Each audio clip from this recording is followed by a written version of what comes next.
Chers compatriotes, notre pays a connu au cours de ces 30 dernières années une expérience qui consacre l'échec de la politique du parti unique, politique de confiscation du pouvoir et d'exclusion.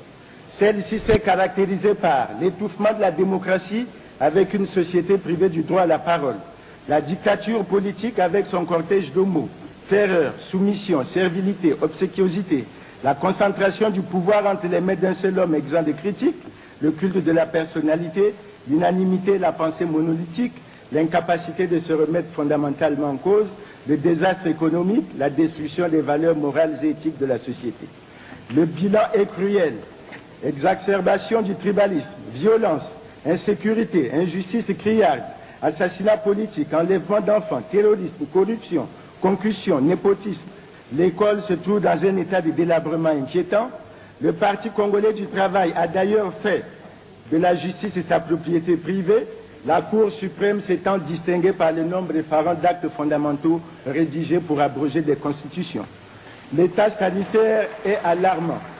Le sport se porte très mal. En matière de culture, le conseil accablant. La jeunesse a été sacrifiée alors qu'elle est le cœur du futur, l'avenir de notre pays. Situation préoccupante dans le domaine de l'emploi. Aggravation du chômage avec le nombre élevé et inquiétant des diplômés sans emploi, des rebuts du système scolaire et des licenciements massifs dus aux liquidations. Au niveau de l'armée, les raisons d'un mécontentement existent. Les brimades, la discrimination, la frustration, la misère et les injustices, notamment dans leur promotion et leur nomination, sont le lot quotidien du combattant et du sous-officier. Sa tenue marquera d'un saut particulier l'histoire de notre pays. Le moment présent est une grande victoire parce que nous en sommes convaincus. La raison a triomphé de nos égoïsmes, de nos rivalités, en un mot de nos faiblesses, pour nous faire entrer dans un monde de meilleur partage et de respect de la différence. Au Congo, le pouvoir a voulu bloquer, sinon empêcher, l'avènement du multipartisme. Dans les régions, des meetings ont été organisés par les commissaires politiques, membres du comité central du Parti congolais du travail, pour soutenir le parti unique en réveillant les vieux démons de la division, en particulier le tribalisme.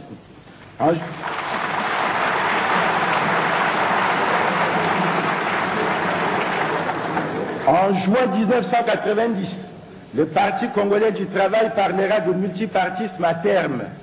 Le peuple a bien compris les intentions de ceux qui, sans se soucier de sa misère, n'avaient qu'une préoccupation, s'accrocher au pouvoir pour le pouvoir. La réaction ne se fit pas attendre.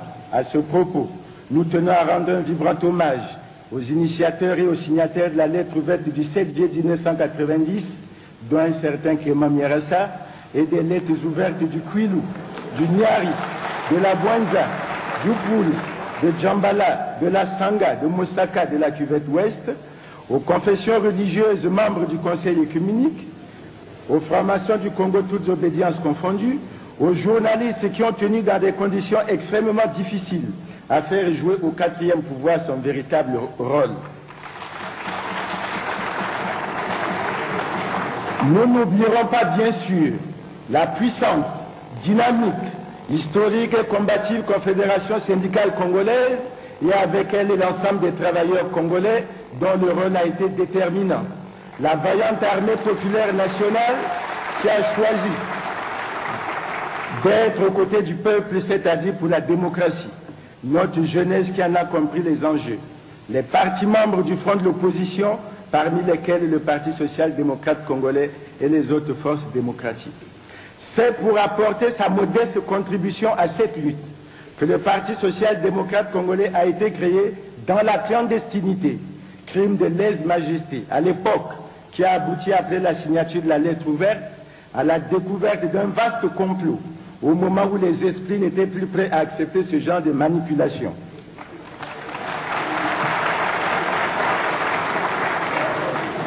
Cette opération aura été une des dernières tentatives de diversion du PCT pour espérer détourner l'attention du peuple sur ses vrais problèmes.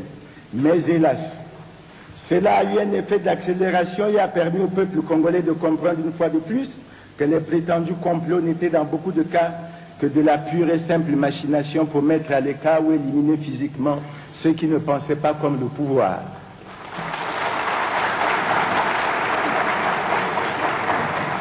Pour matérialiser sa non-acceptation du droit à la différence, le pouvoir a écarté des rangs de l'armée le colonel Michel Gango, qui du reste était non utilisé depuis plusieurs années, et mis en chômage le leader du Parti social-démocrate congolais, Clément Mierassa, qui était jusque-là directeur général du Centre national de gestion. Par cette façon de faire, il espérait nous faire renoncer à nos idées, mais en vain. Il a entrepris des manœuvres de déstabilisation du PSDC qui du reste ont grandi notre parti. Dans les différentes polices politiques et autres services obscurs, les responsables du PSDC ont toujours été retenus comme des cibles privilégiées des hommes à abattre. Tout cela a renforcé l'engagement et la détermination du PSDC à lutter pour l'avènement d'une société démocratique au Congo et à se convaincre de ce qu'il est sur la bonne voie. À ce propos, nous tenons à remercier nos amis tant de l'intérieur que de l'extérieur, le peuple congolais, qui, conscient de la situation qui prévalait à l'époque, n'ont ménagé aucun effort pour nous apporter leur soutien. Chers compatriotes, notre pays a connu au cours de ces 30 dernières années une expérience qui consacre l'échec de la politique du parti unique, politique de confiscation du pouvoir et d'exclusion. Celle-ci s'est caractérisée par l'étouffement de la démocratie avec une société privée du droit à la parole, la dictature politique avec son cortège de mots, terreur, soumission, servilité, obséquiosité, la concentration du pouvoir entre les mains d'un seul homme exempt de critique, le culte de la personnalité, l'unanimité et la pensée monolithique, l'incapacité de se remettre fondamentalement en cause, le désastre économique, la destruction des valeurs morales et éthiques de la société. Le bilan est cruel. Exacerbation du tribalisme, violence, insécurité, injustice criarde, assassinat politique, enlèvement d'enfants, terrorisme, corruption, concussion, népotisme, favoritisme, etc. L'école se trouve dans un état de délabrement inquiétant. Le Parti congolais du travail a d'ailleurs fait de la justice et sa propriété privée, la Cour suprême s'étant distinguée par le nombre effarant d'actes fondamentaux rédigés pour abroger des constitutions. L'état sanitaire est alarmant. Le sport se porte très mal. En matière de culture, le conseil accablant. La jeunesse a été sacrifiée alors qu'elle est le cœur du futur, l'avenir de notre pays. Situation préoccupante dans le domaine de l'emploi. Aggravation du chômage avec le nombre élevé et inquiétant des diplômés sans emploi, des rebuts du système scolaire et des licenciements massifs dus aux liquidations. Au niveau de l'armée, les raisons d'un mécontentement existent. Les brimades, la discrimination, la frustration, la misère et les injustices, notamment dans leur promotion et leur nomination, sont le lot quotidien du combattant et du sous-officier et de l'officier. Là comme ailleurs, il existe des éléments qui profitent du gâteau au nom de l'armée. Le clan, le degré d'allégeance et de dépersonnalisation justifient largement la promotion. Aussi n'est-il pas rare de voir des jeunes officiers d'hier devenir plus gradés que ceux qui les auraient formés ou encadrés.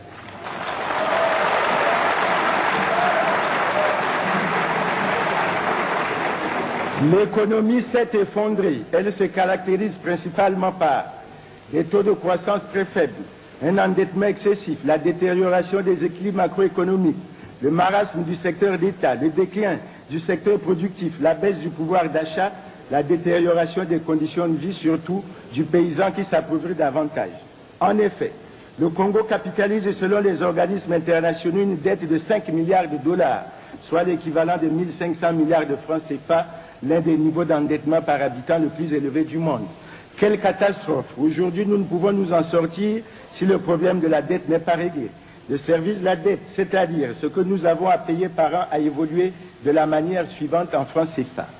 288 millions en 1965, 625 millions en 1970, 3 milliards 800 millions en 1975, 8 milliards en 1979, 18 milliards en 1980 et 176 milliards en 1985, année d'adoption du plan d'ajustement structurel. Comme on le constate, de 79 à 85, ce service aura augmenté de 2200%. Comment comprendre cette évolution? Comme on peut le constater, Cette dette qui s'auto-reproduit compromet nos chances de développement futur. Quelle dépendance pour quel avenir? C'est le cœur serré que nous évoquons cette situation grave et dramatique, eu égard à son incidence sur les jeunes générations qui, il faut le reconnaître, ont été sacrifiées. Comment la justifier alors qu'en 1979, le pouvoir clamait haut et fort qu'il fallait vivre durement pour assurer un avenir meilleur à la jeunesse? Nous nous sommes endettés et ne disposons plus de ressources propres pour nous développer. Pour espérer faire face à cet endettement, il faut que nous allions chercher d'autres emprunts. Comme nous avons perdu la crédibilité, nous ne pouvons pas les avoir. Voilà la situation de blocage dans laquelle le Congo se trouve aujourd'hui. Comment expliquer qu'après avoir élaboré et exécuté le plan quinquennal, dont les prévisions étaient de 1109 milliards et les réalisations à hauteur de 789 milliards, notre pays se trouve avec un endettement aussi élevé qu'il a plongé au fond du gouffre? De même, 20 ans n'auront pas suffi pour le redressement du secteur d'État. Au fil des années, il y a eu aggravation et généralisation des pertes. À quoi aura servi la conférence des entreprises si ce n'est à aggraver le mal? Pendant le plan quinquennal, l'effort consenti par l'État a été de 316 milliards, dont 100 milliards pour des actions de redressement. Plus on mettait de l'argent, plus les pertes étaient grandes. Allez-y comprendre. De 1980 à 1985, les pertes cumulées se sont élevées à plus de 70 milliards. Pire encore, lorsqu'on avait contribué à la destruction d'une entreprise, on était récompensé en allant gérer une plus importante. Quel amour patriotique! Quel sens de l'intérêt général!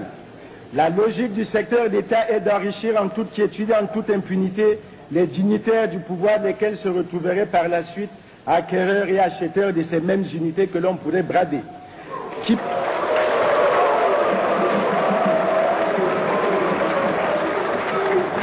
peut être surpris alors de l'attitude des travailleurs de ces entreprises qui, sidérés par des pratiques désuètes et vivant dans l'angoisse de perdre leur emploi, réagissent en fermant les bureaux de leurs directeurs? En somme, ils sont obligés de se faire justice.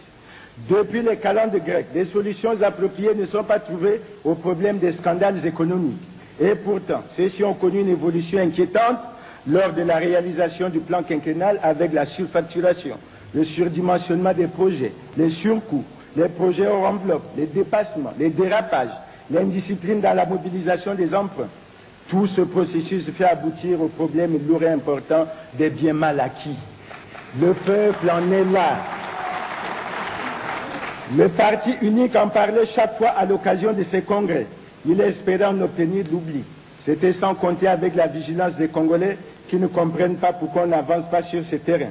Ils sont abusés, non seulement par l'enrichissement illicite facile et rapide, par l'embourgeoisement, mais aussi par le mépris des autres, l'insensibilité devant la misère, l'arrogance des heureux élus. Le développement dans des proportions inquiétantes de la corruption préoccupe plus d'un. Elle est à la base de la décadence de notre pays.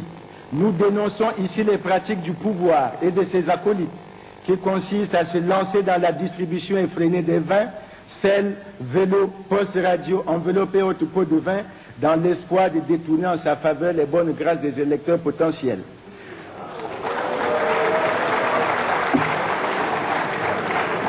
Puisqu'il en est ainsi, nous lui demandons de prendre le courage d'expliquer aux paysans, aux jeunes, à tout le peuple, que c'est à cause des vols, des détournements des deniers publics, de la gabegie et autres pratiques néfastes que leurs enfants ne peuvent pas trouver aujourd'hui un emploi ou que leurs produits agricoles ne peuvent être commercialisés.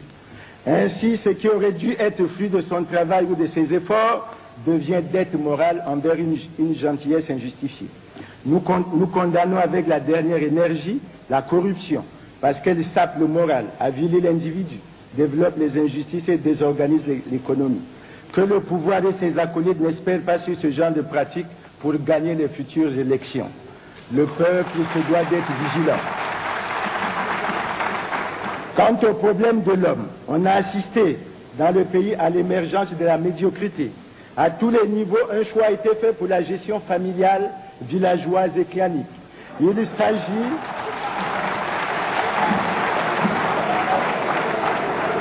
Il s'agit de se servir et non de servir. Les cadres brillants et compétents, intègres ayant de la personnalité, sont l'objet d'inhibition, de frustration et d'humiliation. Bref, rien ne tourne, le pays a été mal géré. Le pays connaît depuis plusieurs années une crise qui atteint un seuil intolérable. Elle n'a fait que s'aggraver à chaque fois les régimes en place n'ont pas pu s'attaquer aux véritables maux. L'intervention de la Banque mondiale et du Fonds monétaire international n'aura rien changé. À plusieurs occasions, ce constat a été fait. Conférence nationale de 72, déclaration du 12-12-75, conférence du parti de 76, mars 79. C'est ainsi que le président de la République déclare à la fin de l'année 1984, soit 5 ans après son accession à la magistrature suprême, ce qui suit, dans la fonction publique, dans les entreprises, les pratiques s'appellent indiscipline, inconscience, incompétence, détournement des biens publics, gabegie, absentéisme, retard. Le meilleur État du monde ne réussirait pas face à un tel arsenal d'autodestruction nationale. Fin de citation. Brillant constat d'échec qui reste d'actualité. Constat d'impuissance et d'incapacité à apporter des solutions appropriées et à mettre en application des décisions qui ont été arrêtées au cours des différentes rencontres. Ailleurs, on aurait connu une démission, mais pas au Congo.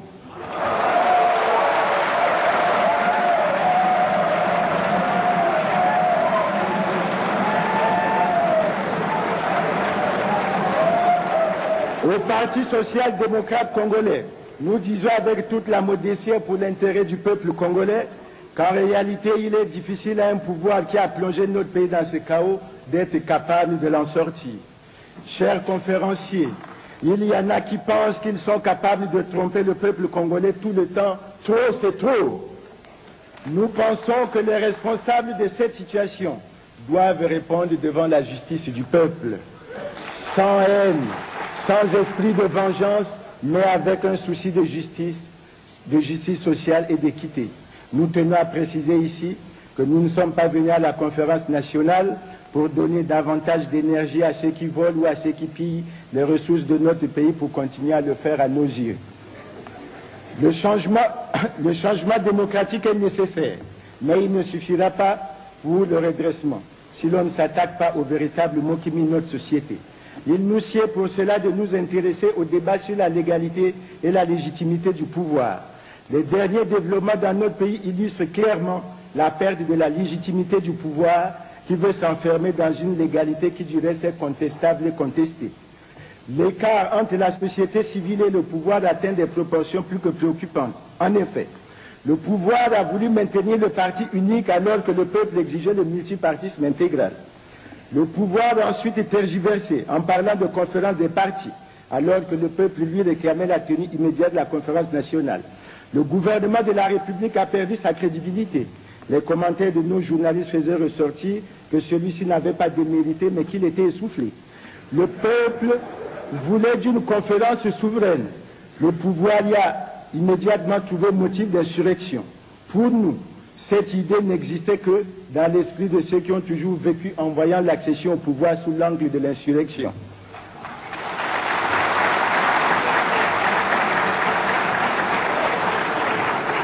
Bref, le peuple congolais n'a plus confiance aux institutions actuelles. Aussi, le PSDC, parti d'opposition, n'accepte pas la loi de l'Assemblée du PCT qui proroge le mandat du chef de l'État jusqu'en 1994.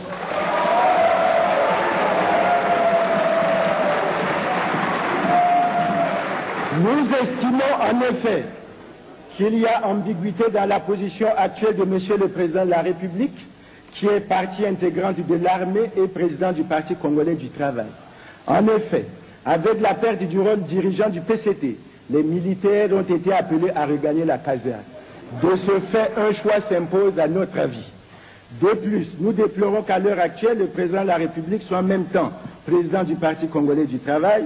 Cette situation pose un problème au regard du remplissage par le PCT de la liste des participants à la conférence nationale, en vue, à notre avis, d'obstruer le débat sur la démocratie, le passé et l'avenir du pays.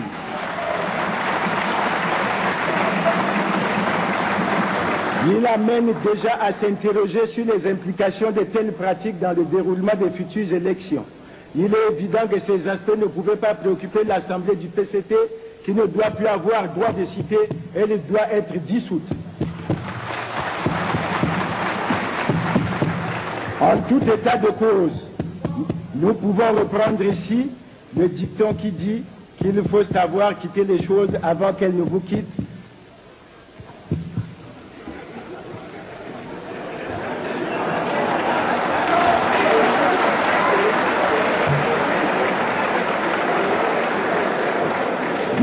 Monsieur le Président, pour conclure, Monsieur le Président, Messieurs les conférenciers, pour le PSDC, la conférence nationale doit annoncer le changement.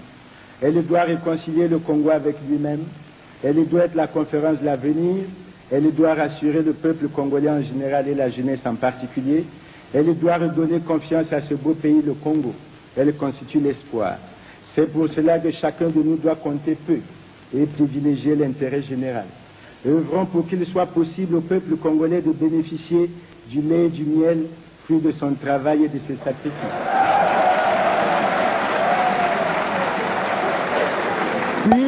Puisse le peuple congolais vivre dans la paix, la concorde nationale, la démocratie, la tolérance et qu'il connaisse le bonheur auquel il aspire depuis de nombreuses années. Chers conférenciers, ayons le plus petit amour pour ce beau pays, le Congo. Plein succès aux travaux de la conférence. Vive le peuple congolais. Nous vous remercions.